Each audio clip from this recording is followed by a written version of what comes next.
Hi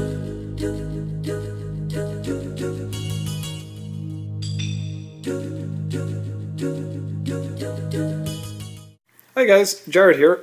This is going to be a very quick video. Every week we're going to be doing a little video on Sunday, basically acting like a recap of what happened over the week. So it's going to encompass from Monday until today, primarily of what we did over the course of the week on the site. Not so much on YouTube, because it's pretty obvious what we did on YouTube. You guys can just hit up the channel and follow along with the latest uploaded videos.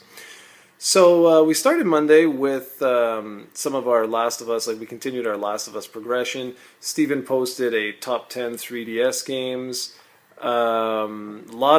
Lot of stuff on The Last of Us. On Wednesday we wrapped up with, was it Wednesday or Tuesday? I don't remember.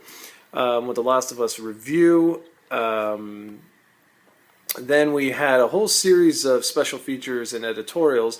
We had What's Coming Next, where I basically looked at, you know, like what's coming up within the site, what you guys can sort of expect. Then more Last of Us stuff, and then basically we switched gears into the Xbox One news. All the restriction news started to come out. So I had Xbox One restrictions and why you shouldn't jump the gun just yet. And by that, it's an article where I look at what Sony's doing and how a lot of people are just making a lot of wild assumptions that Sony would never do all these restrictions. And I basically just take a look and say that, you know, it may not be up to them. It may be up to the publishers. If Electronic Arts tells Sony, you know what, if you don't have used game restrictions, you're not going to get any of our games. How about that? Or if Activision goes up to them and says, you know, you want the next Call of Duty? Well, guess what? You're going to impose these restrictions whether you want to or not.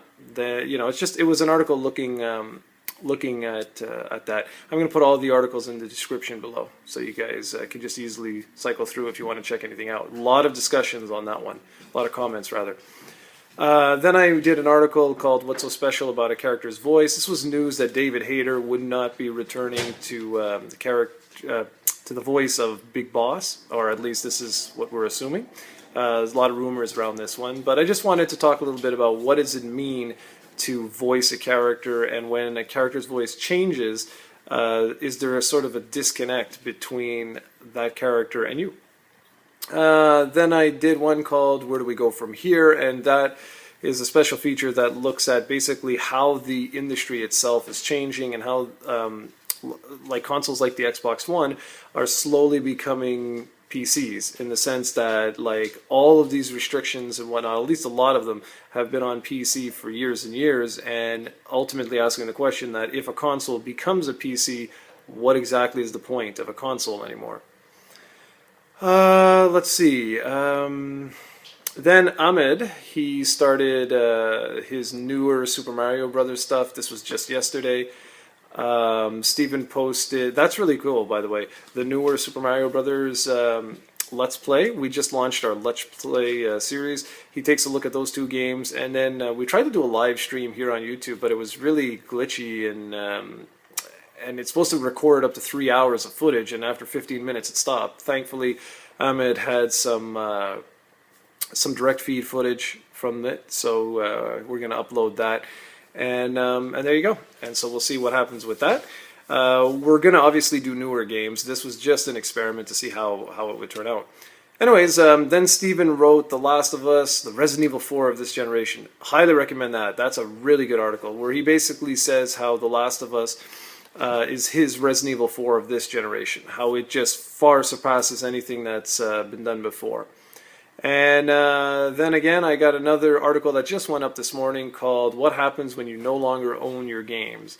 And this again is directly related to the Xbox One news, just basically asking you the question, since with the Xbox One you no longer physically own anything, it's strictly licenses, who decides what happens in the future? What happens in 10 years from now when those servers are no longer operational? When Microsoft has long moved on from the Xbox One, what happens to those games? I mean, I can still put on Atari 2600 games from the 70s and they work just fine. But is that what's going to happen this time around? And that's a question that only you can answer.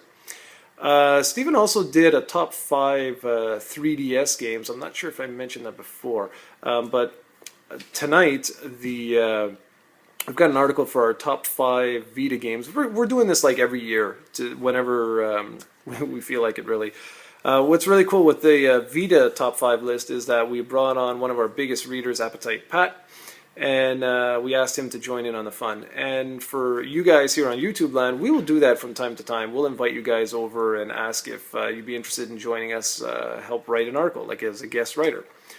Anyways, that's all the content that we had for last week, and moving forward this week, I don't really need to tell you much except for the fact that, you know, it's E3 time, so we're going to have loads and loads of articles about E3, our reactions, our impressions, whatever. I'm also working on a couple of video reviews. I don't know if I'm going to be able to get another one out by this week, only because it's E3. So we'll see what happens. Anyways, that's everything that happened. All the links are going to be down below. As always, you know, like, subscribe, comment. I love hearing from you guys. Love the interaction. And thanks a lot for your continued support. And I will be back with another video tomorrow.